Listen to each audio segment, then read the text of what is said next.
Assalamu alaikum wa rahmatullahi wa barakatuh. Welcome to today's primetime webinar. My name is Munazza Haq and I will be your moderator today. Today's program is called Salah, Wi-Fi Connection to the Divine Creator. We are thrilled to have each and every one of you joining us today. Today, we are going to explore the incredible concept of prayer and how it serves as a powerful connection to God, much like how we connect to the internet through Wi-Fi. We'll also be learning how to strengthen this connection just like we do with our Wi-Fi signals and experience the amazing benefits that come with it. Before we can begin though, I would like to talk about our programs and publications. MCNA offers a wide variety of programs throughout the year. Some of them include Primetime for Kids, which is a free monthly program addressing current topics and trends for kids. We have talked about entrepreneurship, boredom, time management, and we occasionally have prime time for parents too. MCNA also offers youth courses during the spring and fall. Our last fall program was actually about social media. MCNA also offers a Journey Through the Quran course during the month of Ramadan. As for publications, MCNA has a children's magazine called Companion, which is a magazine for kids which is written by kids all across the United States. If your kids are creative or good at writing, please send their work so that it could be published in the next issue of the Companion magazine. Finally, we would like to hear any feedback our MCNA and YMJ members have. You can send feedback emails or you can contact your local MCNA and YMJ chapter. On to local chapters. MCNA YMJ has many local sections in different chapters and regions throughout the United States. For more information, visit our website and chapter locator. We also do have social media. Our MCNA YMJ YouTube channel is a great resource to watch our program recordings and make sure to like and subscribe to our YouTube channel so you can be notified when new videos are uploaded. Please also follow our Facebook and Instagram pages for notifications for future events. Alright, let's get started today with today's program with the tilawat of Quran, inshallah. أعوذ بالله من الشيطان الرجيم بسم الله الرحمن الرحيم الحمد لله رب العالمين الرحمن الرحيم مالك يوم الدين إياك نعبد وإياك نستعين اهدنا الصراط المستقيم صراط الذين أنعمت عليهم غير المغضوب عليهم ولا الضالين. Okay, today we will be discussing the concept of prayer. Prayer is like sending a message to God. It's a way of communicating with Him, expressing gratitude, asking for guidance, and finding comfort. Just like how we send and receive information through Wi-Fi, prayer helps us connect with the divine. We will also learn about how we can strengthen this connection. We'll explore techniques like mindfulness, gratitude, and finding quiet moments to tune into God's presence. Think of it as making sure your Wi-Fi signal is strong and stable for a smooth internet experience. Our speaker for today is Brother Faizan. Brother Faizan Mateen has been working as a mentor for Muslim youth since the age of 13 through Young Muslims, where he served in various leadership positions at the local and national level for over a decade. He studied classical Arabic at the Fajr Institute in Cairo, Egypt. Ustad Faizan began his passion of teaching Quranic Arabic in 2007 with Islamic Learning Foundation, where he taught summer intensive, conducted private tutoring, and helped design the one-year Quranic Arabic program. He learned the joy of teaching children at Rockford Iqra School, where he was the head of the Arabic and Islamic Studies departments and taught grades 4 through 12. Brother Faizan also served as a full-time instructor for Bayyina Institute in Dallas, Texas. He led the strategy for the first ever part-time evening Arabic program, designed and taught 2 new traveling programs, and taught multiple subjects for the Dream program, including Arabic rhetoric. Brother Faizan has also served as an Arabic educator for Islamic schools of Ivring Akram Virtual Academy and Jabal Institute. He currently works as an IT project manager by day and teaches Arabic and Quranic studies evenings and weekends in the Chicagoland area. With that introduction, I will hand it over to today's speaker, Brother Faizan.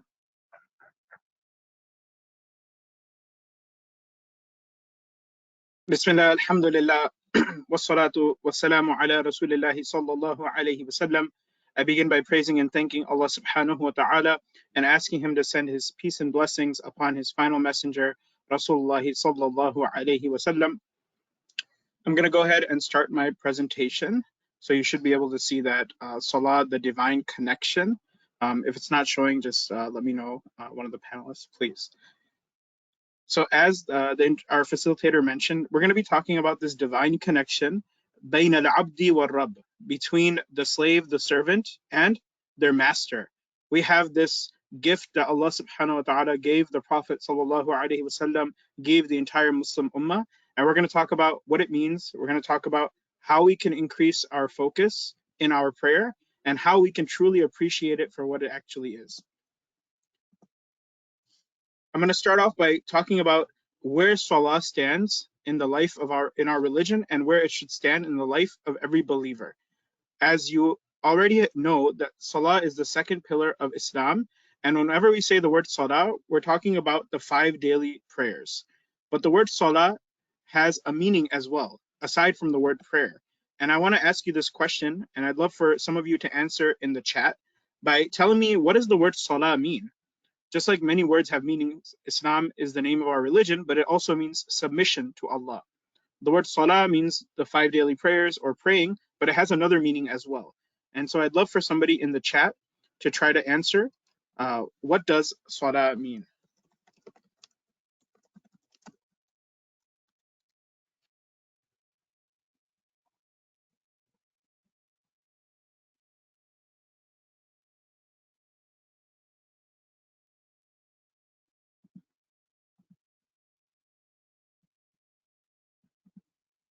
I don't see any responses so far. So I'll tell you what the word Salah means. The word Salah has a few different meanings. One of them is that it means the word dua, and it means calling. We're calling on Allah subhanahu wa ta'ala, but it also means the word connection, because the word Salah also comes from this word that's called sila, which means a connection. And so it is that connection between us, the creation, and our creator. And we know that the word Salah is also combined with the word success. It's near the word success whenever we say Hayya ala salah, Hayya ala falah, come to prayer, come to success. And so the success of every believer lies in their salah. My success and your success in other parts in our life, when it's at school, it's based on our grades. When it's at work, maybe it's based on how well we're doing at our job. But when it comes to life as a Muslim, the way that we can grade ourselves is by asking ourselves, how am I doing with my prayers? Because when you and I wake up in the morning, one of the only things that we are 100% responsible for that day, our obligation, our job, our duty, something that we absolutely must do, is our 5 daily prayers. We have other obligations as well. We have to be respectful to our parents. We have other responsibilities at school, at home. But between me and Allah subhanahu wa ta'ala, between you and Allah subhanahu wa ta'ala, the one thing that you're responsible for, that nobody can do this job for you, is your 5 daily prayers. And there's a very powerful hadith in which the Prophet sallallahu alaihi wasallam told us that this is the duty of every Muslim, and somebody who abandons the salah, somebody who ignores the prayer, somebody who, not they slip up once, but somebody who consistently stops doing the prayer, they abandon it altogether, that this is the difference between a Muslim and a non-Muslim. And there's a hadith that I have on the screen over here, which is narrated by Jabir radiallahu ta'ala anhu, where he says, the Prophet sallallahu alaihi wasallam said, "Inna bayna rajuli wa bayna shirki wal kufri tarka salati." That the difference between the person who does shirk or does kufr and a person who believes is abandoning the prayer. Just like somebody, if they say, "Oh, I'm a firefighter," but they don't actually fight any fires, or somebody says, "I'm a teacher," but they don't actually teach, or somebody says, "I'm a police officer," but they don't really do the job of a police officer. You cannot claim to have that title except and unless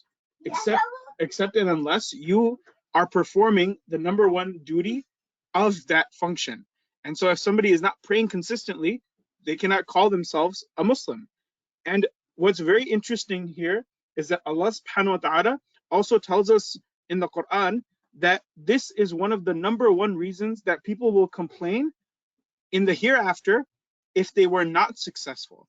Allah subhanahu wa ta'ala tells us that people are in Jannah, yatasa'alun, and they're talking to one another. They're asking each other questions. You know, when somebody goes to Jannah by the permission and mercy of Allah subhanahu wa ta'ala, it doesn't mean they were a perfect person. All of us human beings, all of us Muslims, who we hope and pray that Allah subhanahu wa ta'ala enter us into the highest of al-firdaus al-a'la, we made mistakes and we're going to make mistakes in the future. And there will be people in Jannah who did mistakes or sins that maybe you can't even imagine. Maybe somebody who murdered somebody and Allah forgave them and they're enabled to go to Jannah. And there are people who did other sins as well. So nobody in Jannah who's there in Jannah is gonna think that they're perfect. So they're talking to one another and they're asking each other anil mujrimin. They're asking each other about the criminals, the people who are locked up in the hellfire. Can you imagine the people in Jannah, not right now, in the future, when we're in Jannah, inshallah, by the permission and mercy of Allah subhanahu wa ta'ala, people are going to be asking each other, anil mujrimin, about the criminals. Those are the people that are locked up in the hellfire. And you know the question that they want to ask the people in the hellfire is, how did you end up in the hellfire? What crime could you have committed? What mistake did you make? How did you fail this test of life and not end up in Jannah? Because the mercy of Allah subhanahu wa ta'ala is so vast and so wide and so large, so encompassing, that He had mercy on me and He had mercy on you to enter into Jannah. So what could a person have done that they did not enter into Jannah? Because Allah has so much mercy, Ar-Rahman, Ar-Rahim, that what did you do? What mistake did you do? And Allah subhanahu wa ta'ala, He lets the people in Jannah ask the people in the hellfire, Ma salakakum fi saqar? What led you to the hellfire? What led you to the blaze? How did you end up in the hellfire? And you might have these ayahs even memorized. The people in the hellfire, they respond. And they give a variety of reasons of why they ended up in the hellfire. But the first reason that they mention, the very first thing, which is the difference between a winner and a loser, between success and failure, is they say, Lam naku minal musallin. We weren't people who prayed at all. We weren't people who prayed. They abandoned the prayer. And somebody who abandons the prayer, it's like they're abandoning Islam.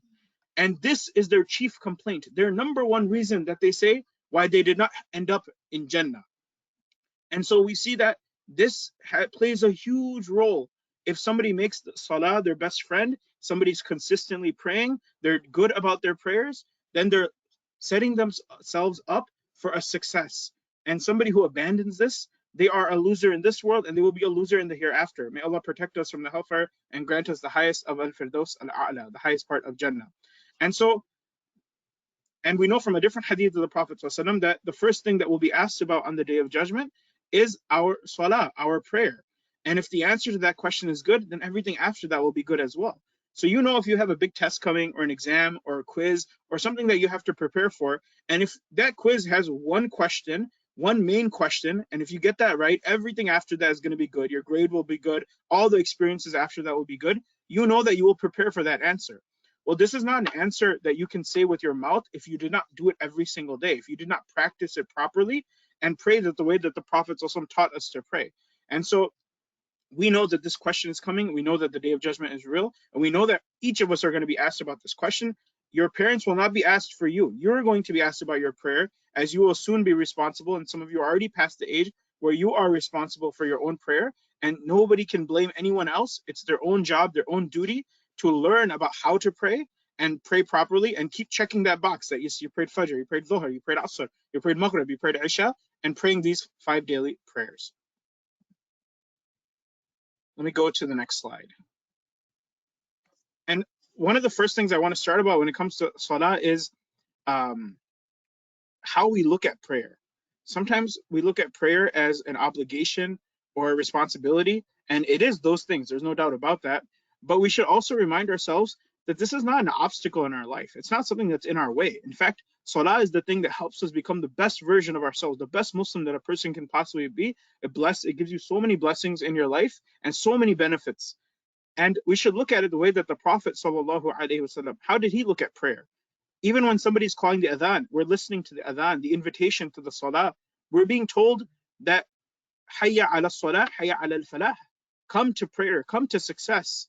And the Prophet ﷺ, when he would talk about prayer and describe what prayer is and what it means to him and how he feels when he thinks about a salah, when he does salah, he says in this hadith that I put on the screen, وَجُعِلَ قُرَّةُ عَيْنِي فِي الصَّلَاةِ.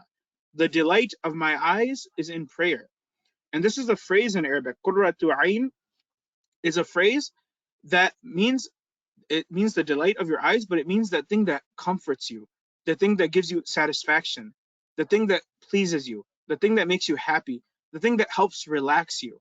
And we have this nafs inside of us, this thing inside of us that likes doing things that are about the world. It likes playing video games, it likes watching TV, it likes talking about stuff, cars, and playing sports and all these other things. And it doesn't enjoy praying. But we have this ruh, this soul, that it can only be pleased, it can only be happy when we are praying, we're close to Allah subhanahu wa ta'ala. That's the Jannah of this world. It's in our prayer rugs, it's in our salah. And the person who gets the Jannah of this world, meaning the comfort and the delight of this world, then inshallah they're going to get the Jannah of the hereafter.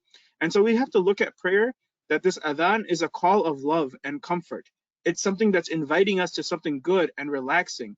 And just like if somebody were, just like the Prophet also told us that the 2 rak'ah before Fajr, the 2 sunnah prayers that we pray before the Fard of Fajr, are better than the world and everything in it.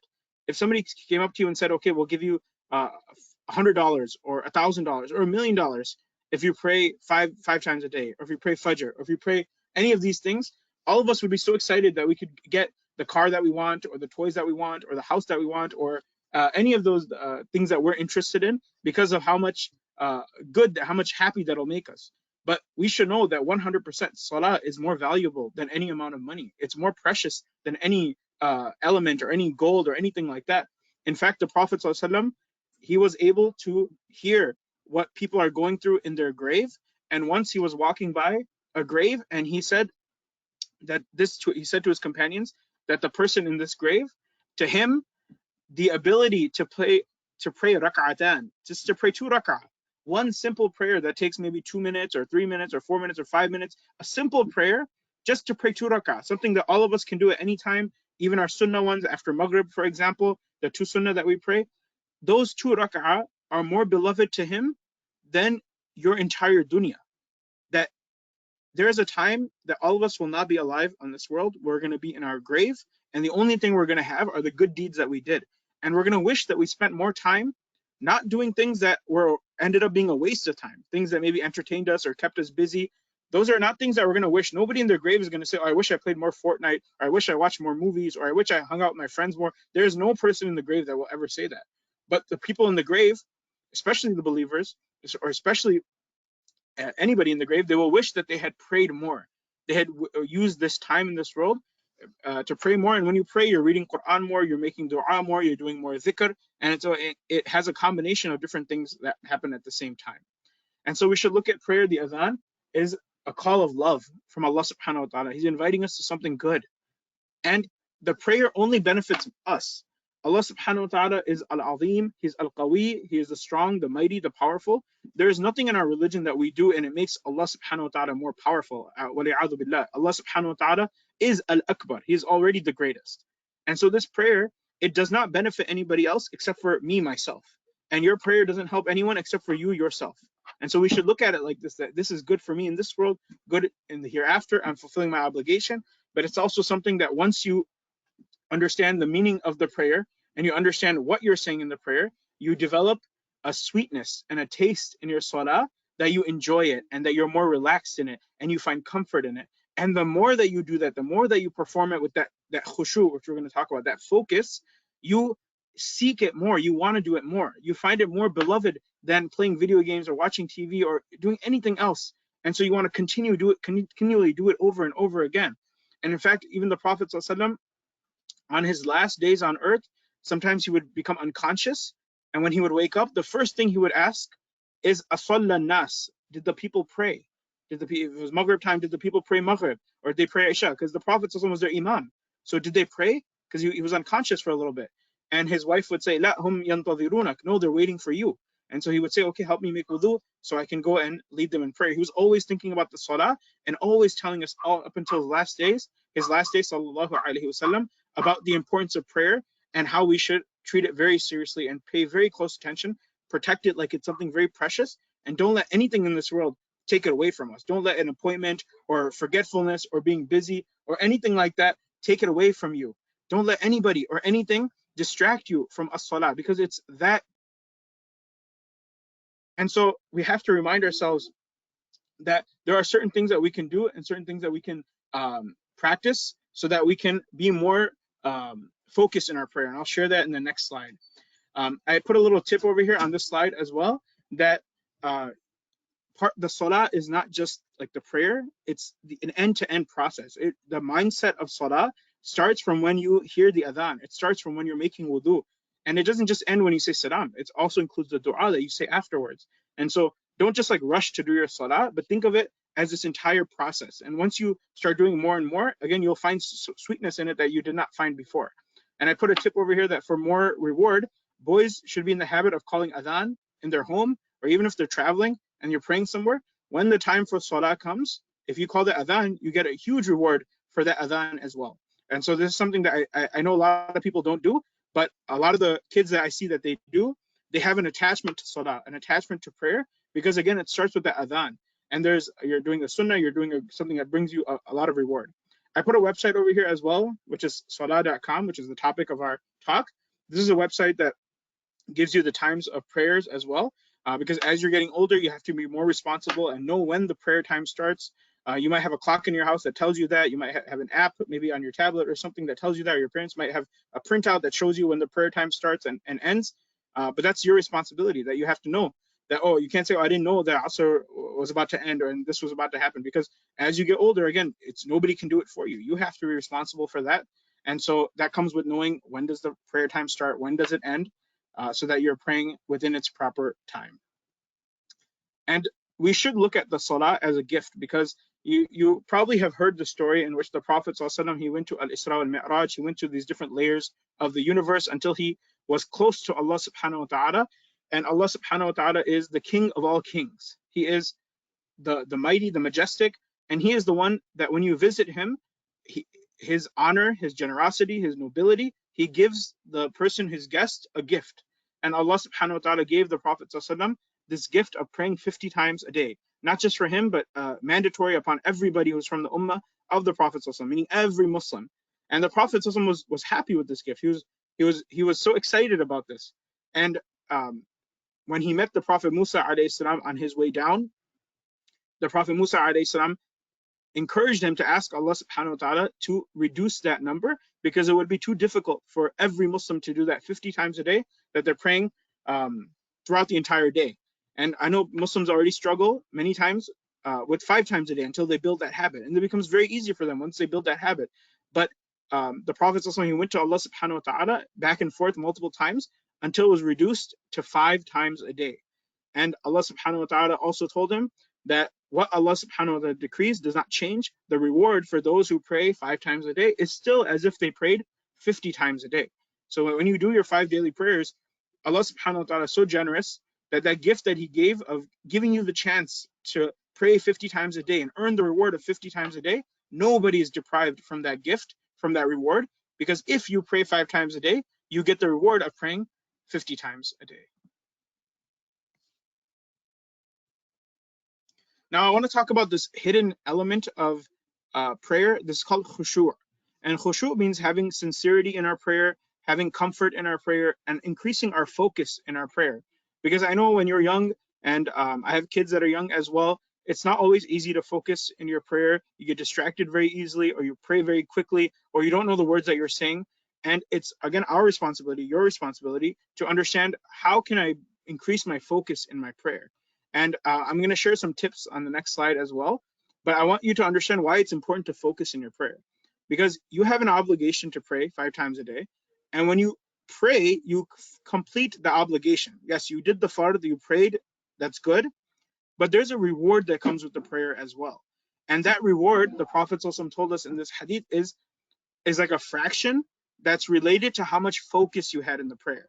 And so if somebody's praying and they're looking down at the ground where they're supposed to, they're saying each word how they're supposed to, they're not rushing it, they're not saying words all jumbled up together like they're saying an ayah, it's all clumped up together, you can't even figure out what word that person is saying. They're praying properly. When they're moving in the salah, they're moving, making ruku', making sujood, properly until they can pause. They're not like going 100 miles per hour like they're driving in a Ferrari and praying so quickly. No, none of that stuff. When a person does that, they get 100% of the reward and they completed the obligation that they were supposed to do. But there are some people who are not focusing in their prayer, and they make wudu so fast and they start praying so quickly and they're saying the words so fast, they're moving so fast, and they hear something and they get distracted and they might look somewhere else where they're not supposed to look when they're praying, or their mind might start going in different places. These are all things that are taking away from your khushu. Your khushu means your focus. Are you paying attention to what you're saying? Are you understanding what's happening in the prayer? And are you calm in the prayer? And so the Prophet ﷺ, he told us that a person can get a fraction of the reward if they only had a fraction of the focus in the prayer. And so Ammar ibn Yasir radiallahu ta'ala anhu, he said that the Prophet sallallahu alayhi wasallam said, Inna rajula la yansarif. A person can be done with their prayer, وَمَا كُتِبَ لَهُ, and he or she might only get the reward that's ushru, that's 1/10 of the salatihi, 1/10 of their prayer, or tus'uha, or 1/9 of the prayer, or thumunuha, 1/8 of the prayer, or subu'aha, 1/7 of the prayer, or sudusuha, 1/6 of the prayer, or khumusuha, 1/5 of the prayer, rubu'aha, 1/4 of the prayer, thuluthuha, 1/3 of the prayer, nisfuha, 1/2 of the prayer. So if you go to the prayer and somebody's not paying attention and they're paying only half attention, just 50% focus, then they still check the box. Yes, they completed the obligation of the salah, and that's good. They don't have to redo their prayer if they did half of in terms of focus. If they missed a part of the prayer, they did something, didn't have wudu, for example, then they'll have to pray again. But this is talking about the reward that you get of the prayer. And so this person who was paying attention only 50%, they only got 50% of that reward. There could be a person who's paying only 10% attention. They get 10% of that reward. And again, they don't have to do the prayer again because they said everything correctly. They just were not mindful in the prayer. They were not paying attention in the prayer. So then they get reduced reward. And so you want to pay attention that even before the takbir, before you say Allahu Akbar, that when you start approaching the prayer, you are calm and you are paying attention as if you're in the prayer. And that's what the Prophet ﷺ told us, that when a person is on the way to prayer, it's as if they're in prayer. Again, that means you should be paying attention and be calm and not be rushing, because if you rush when you're getting ready to pray, you're going to rush when you're praying in and of itself. Sometimes you might have seen that if your parents are in a rush to do something, they're in a rush to get out of the house, to get on time to school, or to get to work on time, then sometimes you missed something and you forget something. And then you have to take out time that you were already low on time. You have to go back and say, oh, I forgot this briefcase, or I forgot this folder, I forgot this backpack, I forgot whatever. And you ended up actually wasting time. And had you just been calm from the get-go, you would have done everything properly and you would have reached your destination at the same time, but sooner than had you just been rushing. But this has a reward element to it as well. If somebody rushes in their wudu, they're just splashing water, they're not really paying attention to what they're doing, they miss a spot, whatever it may be, because they're not really giving it its proper care and attention, then that's going to transfer to their prayer as well, because they're not in the right mindset of prayer. They're not right in the right mentality of a salah. So they have to pay attention in the salah. It's going to be so much harder for them to pay attention in the prayer because they started off on the wrong foot. And so you want to make sure that when you're starting the salah, which means you're hearing the adhan, you're on the way to the masjid maybe, or you're making wudu, that's when you should be in salah mode. That's when you should be paying attention. And that means that doing everything properly, everything that takes its proper amount of time. Don't do anything so slow where you're exaggerating it, and don't do anything faster than it needs to be. Just do everything in its proper time, making wudu properly, doing the dua after wudu properly, the dua after the adhan, if you hear the adhan.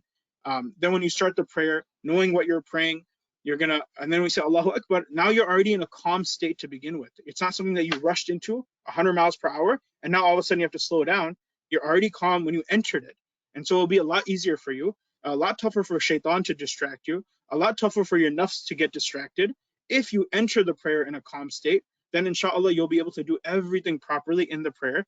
You'll recite Surah Al-Fatiha, pausing at the end of each ayah. You recite a surah afterwards, you'll be paying more attention. When you go into ruku', you say Allahu Akbar. You're not going to rush it. You're going to bow down until you are paused, and you say Subhana Rabbiyal Azim, Sami Allah liman hamida. Again, you'll be calm. All the steps of the prayer, you will not be rushing them, inshallah. And then after the prayer, you'll know that, okay, I have to make dua. You're not going to keep rushing and try to wrap things up because you're already calm to begin with. And so pay very close attention to what you're doing in the prayer. And there are different things that you can do in the prayer to help you build that khushu, to help you build that focus. One of them is to remember that it's so sad sometimes I see kids praying and they make sajda and they go all the way down the ground. They do it so quickly. There's no way they could have said Subhana Rabbi al-A'la 3 times. They could not have said it properly. They did it so quickly, and they're forgetting that everybody wants to be close to Allah subhanahu wa ta'ala. When you have a chance to be close to Allah subhanahu wa ta'ala, you don't rush that opportunity. In fact, when you're in sajda, you wish that you could be in sajda, in sujood for your entire life. People wish that they can die when they're in prayer, when they're in sajda, close to Allah subhanahu wa ta'ala. So that's not something that you should rush. And so you should remember what the Prophet sallallahu alaihi wasallam told us, that a person is closest to their Rabb, to their Lord, to their Master, to Allah subhanahu wa ta'ala, wa huwa sajid, while they're making sajda. When your forehead is on the ground, the lowest that it can be on earth, that's how you can be the closest to the one who's the most high, Allah subhanahu wa ta'ala. There is no other way to be closer to Allah subhanahu wa ta'ala than you being in sajda. And it's amazing that when you're in the lowest position in sajda, you're the lowest, but you're saying Subhana Rabbi al-A'la. How you're saying glory be to Allah. How perfect is Allah subhanahu wa ta'ala, who is in fact the most high. And so you're recognizing this contrast, this distance between you and Allah subhanahu wa ta'ala, and Allah subhanahu wa ta'ala is going to elevate you in ranks. He's going to give you more of his mercy when you're in this closest position to Allah subhanahu wa ta'ala. So remind yourself, don't rush that. You're close to Allah subhanahu wa ta'ala in that situation. Just like, and Allah is above all analogies, if you're giving your mom or dad a hug and you give it really quickly, then that's almost like disrespect. It's not giving it its proper time. We want to make sure that we're close to Allah subhanahu wa ta'ala, that we're doing it in its proper time, saying everything properly as well. When we're in ruku', when we're bowing down, we are in a position that we are humbling ourselves. And when a person is in ruku', they're in a very unstable position. When you're standing up and if somebody tries to push you over, it's not easy to knock you down because you can plant your feet on the ground. But when you're in ruku', you're bowing down, and somebody tries to push you over, it's pretty easy to get knocked down because you're not in a very stable position. You're not in a strong position. You're bowing down and you've given up some of your stability in your humbleness. And you should remind yourself that when you're in that unstable, weak position, you're remembering that Allah subhanahu wa ta'ala, Subhana Rabbi al-Azim, that Allah subhanahu wa ta'ala is the powerful, the mighty, the strong. And again, you're highlighting that contrast between you. We are weak creation of Allah subhanahu wa ta'ala. He's given us honor and nobility, and he's given us ability, and he's given us life. And this is a great blessing from Allah subhanahu wa ta'ala. But at the end of the day, we cannot do anything. We have no power, no might, no influence, la hawla wa la quwwata illa billah, except by what Allah subhanahu wa ta'ala provides, except with Allah subhanahu wa ta'ala, with his help and his might and his strength that he provides. The other thing is that Salah is a fixed point in your life. It's a pillar in your life. It's something that is applicable in every time, in every place, in every circumstance. There will never be a human being in any situation that they are conscious that they are not responsible for the Salah. And this is a blessing from Allah subhanahu wa ta'ala, because people, when you realize the preciousness of prayer, you don't want to be away from this obligation. At the same time, if somebody is in a situation where they're very sick, or they're not able to stand up, or they're traveling, or there are different situations that are happening, there are so many circumstances that the Prophet taught us that we can pray in a little bit of a different fashion. If a person is truly not able to stand up, then no problem. They can pray in a sitting fashion. If they can't sit, they're in a hospital and they're laying down and they're really not able to sit up, then they can pray sitting down. If they can't find wudu, then the Prophet told us how to make tayammum, how to make wudu without water. And if a person is traveling, then he taught us a way to pray in a more shortened way. And so we have every circumstance and every situation in life, whether somebody finds himself in the deepest ocean or outer space or whatever it may be, there is a way to pray in every circumstance and every situation. And sometimes there's accommodations that are made. Sometimes it's a little bit shorter. Sometimes it's a little bit different. But the point is the prayer has to be done. So that tells you how important it is, because this restriction does not get lifted from you. There's some obligations or some things that you have to do in Islam, but if you don't meet the criteria, you're not responsible for them. But this is one of those, if you're a human being and you're alive and you have the ability to think properly, then you have this obligation upon you, and you have to do it in the ways that we're allowed to in our religion. We didn't make up, like, if you're traveling, then you do this. The Prophet taught us all of these things, and so we're able to do them with the proper way that the Prophet taught us. And also just remind yourself that you're having a conversation with Allah subhanahu wa ta'ala when you're in salah. I know this is one of the things that really helps me focus in my prayer, especially when I was younger. I would read Surah Al-Fatiha pretty quickly, and it's only when I learned that when I'm reciting Surah Al-Fatiha, I'm having a conversation with Allah subhanahu wa ta'ala. And the Prophet sallallahu alaihi wasallam, he told us that the person who's praying in Surah Al-Fatiha, Allah subhanahu wa ta'ala actually responds to what you're saying in that surah. And it's a conversation. And when I learned that and I realized that Allah subhanahu wa ta'ala is responding, then I realized, okay, I should recite Surah Al-Fatiha a little bit slower, recite it properly, pause at the end of each ayah. Don't just put it all together like melted cheese and you're saying it so quickly. That gave me the appreciation, but it came because I learned that that's what the Prophet ﷺ told us. He told us that when a person who's praying says, Alhamdulillahi Rabbil Alameen, you're saying all praise and thanks belongs to Allah subhanahu wa ta'ala, the master of the universe and beyond. That Allah subhanahu wa ta'ala responds to that and says, Hamidani Abdi, that my slave praised me, my slave thanked me. The meaning when you say Alhamdulillahi Rabbil Alameen in the salah, Allah subhanahu wa ta'ala responds to that. And that gives you such a closeness to Allah subhanahu wa ta'ala. And when you say Ar-Rahman Ar-Rahim, that Allah is the exceedingly merciful, the forever merciful, Allah subhanahu wa ta'ala responds to that. And he says, Athna alayya abdi, my slave, my servant has layered, added even more praise and more compliments for me. Because you're saying Ar-Rahman Ar-Rahim. And then you say Maliki Yawmiddin, master of the day of judgment, owner of the day of judgment.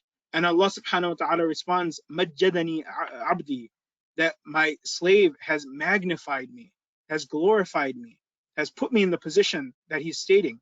And so as you're saying Surah Al-Fatiha, then it shifts into a dua. You're asking Allah subhanahu wa ta'ala after Iyyaka na'budu wa iyyaka nasta'een, that's between you and Allah subhanahu wa ta'ala. Then you make a dua to Allah subhanahu wa ta'ala.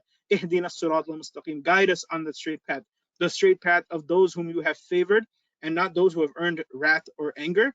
Then you're making dua to Allah subhanahu wa ta'ala, and Allah subhanahu wa ta'ala, he responds to that dua. He gives you the request that you're making. And so you remind yourself that you're having a conversation with Allah subhanahu wa ta'ala in Surah Al-Fatiha. And the more surahs that you learn, the more variety you get to add into your prayer, especially if you don't know the meanings of those surahs. You get another enjoyment, another satisfaction in the prayer that somebody who recites the same surahs every single time, they don't feel that same excitement in salah. And so this is another way to make the salah more engaging for ourselves, is by memorizing more surahs or parts of surahs and then reciting them in our prayer. And then when we recite them in our prayer, it helps us memorize them even more. So there's a lot more that we can say about salah and how we can focus more in our prayer. But I do want to mention some tips and resources and some ways that we can improve our salah. One of them is by just remembering that everything else in your life can move except for the salah. If you have anything going on after school or any activities, or you're at a friend's house, or you're watching a movie, or whatever it may be, everything else in life you can push pause on, you can go and make your salah, and then you can resume that activity. But the one thing that you can't do is do the worldly things and then you skip the prayer, or you forget the prayer. Or you find yourself in a situation where you're like, okay, I'm gonna wait until this movie ends, or okay, I still have an hour. And then the next thing you look at your watch, the prayer is already over. You already missed the time. It's time for the next salah. Don't delay the prayer such that you find yourself in a situation where you end up missing it, because that's the people that are the first people who are going to be the ones to leave the salah are the ones who keep delaying it and delaying it and delaying it until they basically stop doing it, and then they don't have that same attachment to salah. And the Prophet, Allah subhanahu wa ta'ala, in Surah Maryam, he talks about people who delayed, who switched the prayer. Instead of doing the prayer, they followed their own desires.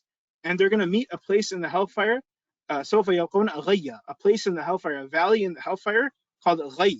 And this is a very dangerous valley in the hellfire. And these are the point of me mentioning the ayah is that people don't end up praying, not because of some like huge reason. It's a reason of themselves. It's because of something, a desire that they have. They're either tired or lazy, or they're busy with something else. They would rather do something else. They have these desires, and that desire that we have is competing for our time.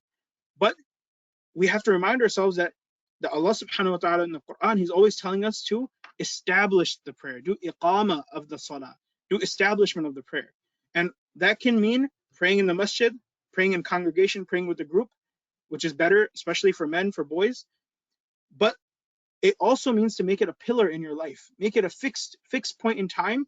And like when you have a pillar in a building or you have a foundation in a building, if something happens in that building, maybe part of the wall might crumble or lights might fall down, but that pillar is going to be fixed. It's what keeps everything up. And you can't break that pillar because it breaks the integrity of the entire building. And so just like Islam is built on 5 pillars, you can't take those pillars away, except that you are removing a part of Islam, which you cannot do. Similarly, the prayer in your life, it has to be something that you absolutely must do, and you plan your day around that. You think about, okay, I'm going to do this. You don't say I'm going to do this and then I'll pray Asr. So, okay, I'm going to pray Asr at this time, and then before that I'll do this, and after that I'll do this, and you make sure that the prayer is a fixed part of your day. And the 2 pieces of advice that I always give youth, especially when they want to increase their salah, their khushu in salah, is number 1, to learn the meaning of what you're saying in the prayer. I have a PDF that I made. Let me see if I can share it over here, and I'll send the link to this as well on the in the chat, actually, inshallah. But basically, what this is let me share it on the screen. This is everything that we say in the prayer, along with its meaning.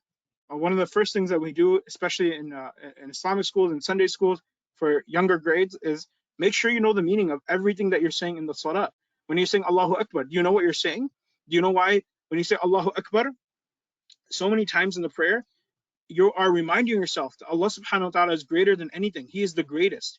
And when you say Allahu Akbar, you put your hands up, it's like you're throwing the whole world behind you. Nothing else in the world matters for these next few minutes except for you and your relationship with Allah subhanahu wa ta'ala. This conversation that you're going to have with Allah subhanahu wa ta'ala. And when you're in the prayer and you're about to go down to ruku', before you get distracted, you tell yourself again, Allahu Akbar. Allah is more important. Allah is greater. Allah is the greatest. And then throughout the prayer, you're always saying Allahu Akbar. But how many of us, we just say it, we don't think about what it means. We have to remind ourselves, Allahu Akbar, that Allah is the greatest. And similarly, all the other things that we say in the prayer, if you know the meaning of them, then it's that much easier for you to pray with focus, pray consistently, praying on time, because it's something that you look forward to. It's something that you get benefit from. It's something that rejuvenates you. It's something that makes you stronger, gives you more energy. At the same time, it relaxes you and gives you comfort. And so there is nothing in this world that a person could do to replace the feeling and the reward that a person gets from salah. People go out, especially people who don't know about salah, people who are not Muslims, they'll try to find other things like doing yoga or doing some other type of meditation or some other type of exercises where they're trying to find some type of comfort, some type of satisfaction, some type of relaxation and recentering. But salah not only gives you that chance, that coolness, that satisfaction, but it also gives you immense reward. It also helps you fulfill an obligation that's mandatory upon you. And so there is nothing that a person can try to put together outside of salah to try to replicate what salah can give you. And so I would encourage and advise every person who's in this webinar to know the entire meaning of the salah in your native language. So if you speak English, then you should be able to say the entire prayer in English to demonstrate that you know the meaning of it. And so if you cannot do that, then use this link that I shared, or if you have a book that has the meaning of the prayer, then you can go through the entire salah. You can memorize anything that you don't know how to do right now, and you can memorize the meaning of it as well. And it's very hard for a person to build themselves up Islamically, to build a good relationship with Allah subhanahu wa ta'ala, if they don't know what they're saying in the prayer. Because that's the first key to unlocking the greatness of the salah, is to know the meaning of it. Anytime the Prophet was praying, he knew the meaning of everything that he's saying. Anytime the companions are praying, because this was their native language, they knew the meaning and the beauty and the power of every single word and every single letter that they're saying in the salah, in the Quran. We have to learn it because we don't speak that language. And even a few generations after the Prophet, it's something that people had to learn because it's not something that they speak natively, that they speak as a part of their from birth. And so I want us all to make this intention and to unlock the greatness of our salah by learning the meaning of what we're saying in the prayer. And the Prophet ﷺ, he told us that the key to Jannah is as-salah, and the key to as-salah is al-wudu. And so if somebody wants to unlock paradise and nobody enters Jannah except by Allah's mercy, then the tool that they can do that, the mechanism that they can do, just like if somebody's unlocking their phone, they use their face or they use their fingerprint. Well, there is an unlock button for Jannah. There's a key for Jannah, and that key is found in the Salah. Daily, consistent prayers, first and foremost, are fard prayers. And then the key to making your Salah good is to making your wudu good. And there's so much that we can say. We can do a whole webinar actually on wudu, about how to make wudu properly and how to focus on our wudu and the reward that you get in each step of the wudu. It's actually beautiful. And if you learn that, it'll help you focus in your wudu as well. The second resource that I wanted to share with all of you is a video series that was made a number of years ago. It was made by some brothers from young Muslims. It's about the sweetness of Salah. It's like 16 videos in which the speaker, the Sheikh, talks about how can you taste the sweetness in Salah. It's in English. He talks about all of these different points of how you can increase your focus in the prayer. And I'll share that link with everybody as well in this chat. Let me actually just put it in the chat so that you have it. But I would recommend everybody that they watch this series so that they can understand how they can taste the sweetness and the joy and the satisfaction of prayer. So I put that in this chat as well. And then there's lots of other series online and probably in person, maybe at your masjid or your Islamic center as well, in which you can learn the beauty of the prayer. And then lastly, before we go to the Kahoot, you have to pray consistently. Pray at the masjid when possible, go to Jummah when possible. Sometimes I know you have a Friday off from school or it's summer vacation, and sometimes kids, their parents are saying, okay, I'm going to Jummah, but they're a little bit young or they're a little bit tired and they say, I don't want to go. But you should go so that you can build that habit and get that reward for the Jummah as well. You all become responsible. That we're encouraged in our religion to start praying consistently when you're 7 years old. And between 7, 8, 9, 10 years old, 7 to 10 years old is when you're responsible yourself for your 5 daily prayers. Every Muslim, if they're breathing and they're alive for an entire day, they have to pray these 15 raka'at. If you add up all the raka'at in the prayer, it's 15 raka'at. And you can protect your prayer by praying the sunnah as well, the sunnah prayers as well. And the Prophet ﷺ told us that a person who prays the 12 sunnah prayers that the Prophet ﷺ used to pray, every day Allah subhanahu wa ta'ala builds a palace for them in Jannah. And those sunnah prayers are the 2 before Fajr, 4 before Dhuhr, 2 after Dhuhr, 2 after Maghrib, and 2 after Isha. These are the sunnah prayers that we have to do. And we also have another prayer that's called the witr prayer. And so I'd encourage all of you to learn about that and to do that as well. There's a few other prayers as well that are highly encouraged. Praying the duha prayer in the morning is a sunnah of the Prophet that he would do consistently. Praying tahajjud prayer in the last 1/3 of the night, praying at night in the middle of the night is a huge reward, a huge opportunity to ask Allah subhanahu wa ta'ala for what you want. And if you pray the sunnah prayers, it protects your fard prayer. Because if something happens in your life and you're not able to do the sunnah, you're going to make sure you do the fard, because you build a fortress around your fard prayers. So these are just some of the things that I wanted to mention about Salah. If you have any questions, definitely feel free to put it in the chat. And then I will go ahead and switch over to the Kahoot as well. I'll share the code over here so that all of you can join, inshallah. And then we can go ahead and start the Kahoot.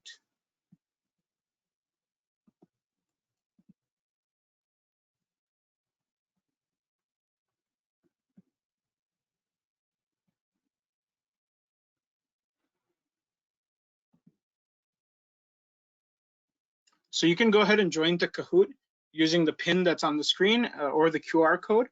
And as soon as you join, inshallah, we'll start seeing the players up here. And then we'll start the Kahoot. I think it's about 10 questions. So we'll just try to spend a minute at the most. And I know for many of us, we have to pray Maghrib as well. And so we want to make sure that we pray on time. All right, we got quite a few people joining us. So we'll just give it a little bit less than a minute so that everybody can join, and then everybody has a chance to participate.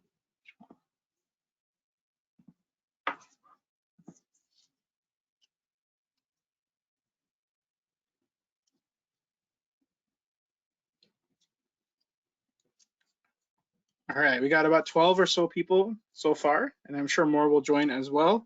But I'm glad that you all are here, and I'm glad that all of you are listening to this webinar as well. So thank you, Muhammad and Malika and Hayyan and Mahir and Zishan and Ibrahim and Hania and brother LOL and Bilal and Maria and what's this Mikhail and Zuzu and everybody for joining us. Asher, Zubia, Harim. Really happy that all of you joined us. I'm going to go ahead and start this thing, and of course a little afu.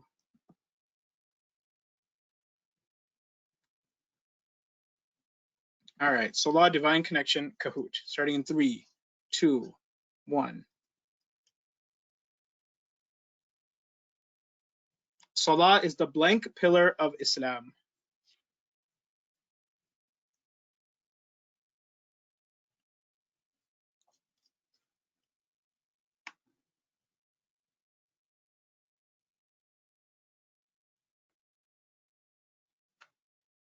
All right, looks like a lot of you got it correct. It is the second pillar of Islam, and it should be a pillar in our life as well. Good job, Lightwork and Mahir and Malika and R and Z. You guys are doing really well. I'm sure a lot of people got it right as well.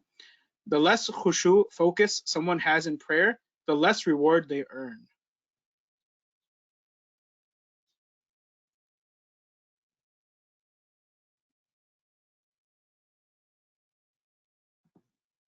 All right, so yeah, everybody should get this one correct. That if you're paying less attention, then a person might get less reward, but they still fulfill the obligation. So I'm not trying to trick anybody, but again, the reward is in proportion to the khushu that you had, but you still get you still fulfill the obligation. All right, scoreboard is switched a little bit from the bottom 3. We can focus more in prayer if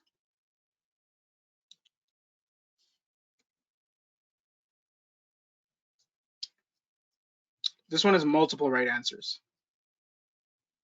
So it's not just one.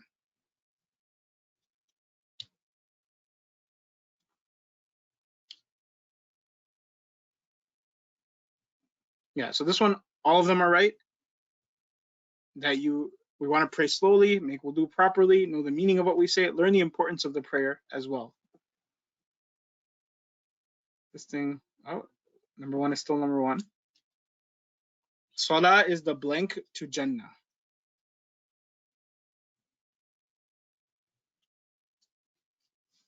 Is it a gate? Is it a bridge? Is it a key? Is it a rocket?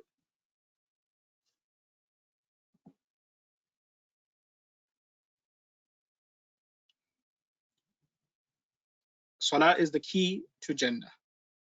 And the key to as-salah is the wudu. Make wudu properly and paying attention. All right, 5 of 10. The word salah comes from the word sula, which means, does it mean attention, detention, affection, connection?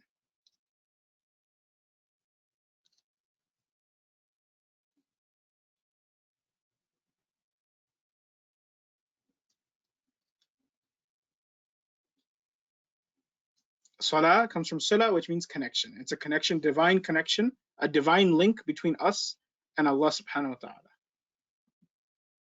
All right, we got some leaderboard switching going on. The closest a person can ever be to Allah in this life is going to outer space, by making sajda on the ground, by feeding those in need, by saying something nice.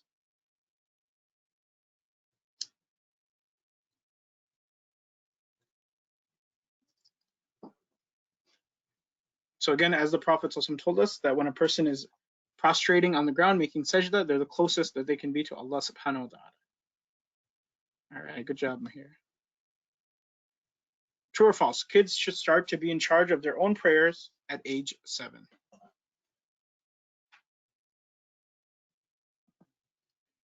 Yeah, again, we're encouraged in our religion that age 7, you got to start building the habit so that when you are responsible, so that because it comes a certain age when you're 9, 10, 11, 12 years old, that if you miss a prayer, you can get sin for that. And so you have to start at age 7 so that you build the habit so that when you are fully responsible, you know exactly what to do and how to do it. Every Muslim must pray at least blank rak'at every day. Is it 12, 13, 14, or 15? Like at the very minimum, at least. Counting just the fard prayers.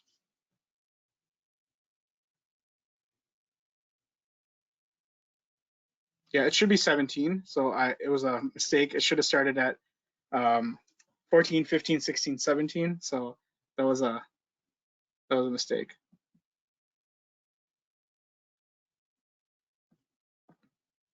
All right.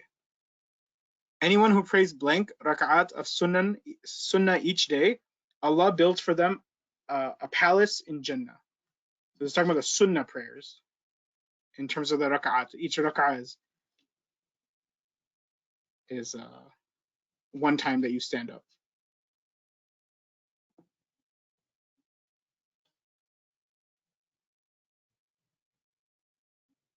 This one was 12. I don't know why it says 20 on the thing, but it should be 12. Oh, it's because 2 of them are check marked. My apologies for that. Sorry. I think I duplicated the question and didn't uncheck one of them. All right, so that was my bad. All right, last one, easy question. Someone can skip the prayer if they're too sleepy or sick. Nobody should get this one wrong. And we talked about how there are accommodations that can be made if somebody is sick or they're in a situation that's not a normal situation, but everybody is always responsible for the prayer. You can't say, oh, I wasn't available, I wasn't this, I wasn't that. You are responsible for the salah. So again, my apologies for that. The numbers ones, I should double check those, but congratulations, Umira and Zamir, Zishan, as well as number 1, R, just R. Awesome. Well, I really appreciate everyone taking the time to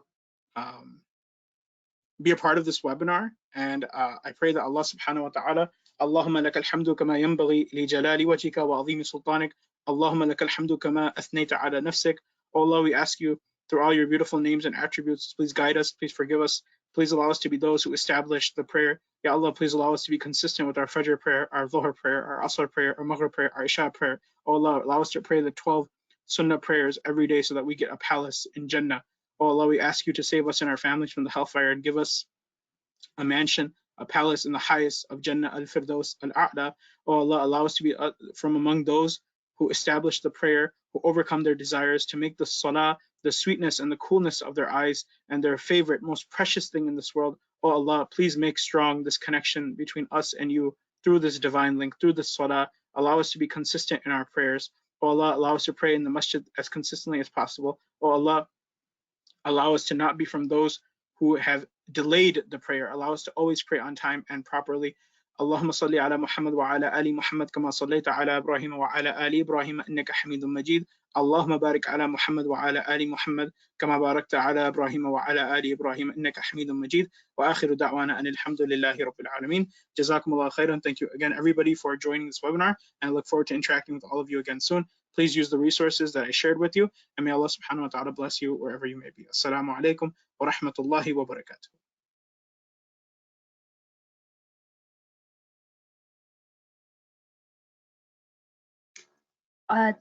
Thank you, Brother Faizan, for delivering such an engaging, informative, and inspirational talk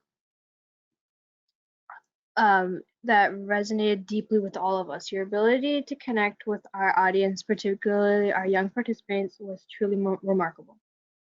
I will end this with Surah Al-Asr and a dua. أعوذ بالله من الشيطان الرجيم بسم الله الرحمن الرحيم والعصر إن الإنسان لفي خسر إلا الذين آمنوا وعملوا الصالحات وتواصوا بالحق وتواصوا بالصبر سبحانك اللهم وبحمدك أشهد أن لا إله إلا أنت أستغفرك وأتوب إليك. السلام عليكم ورحمة الله.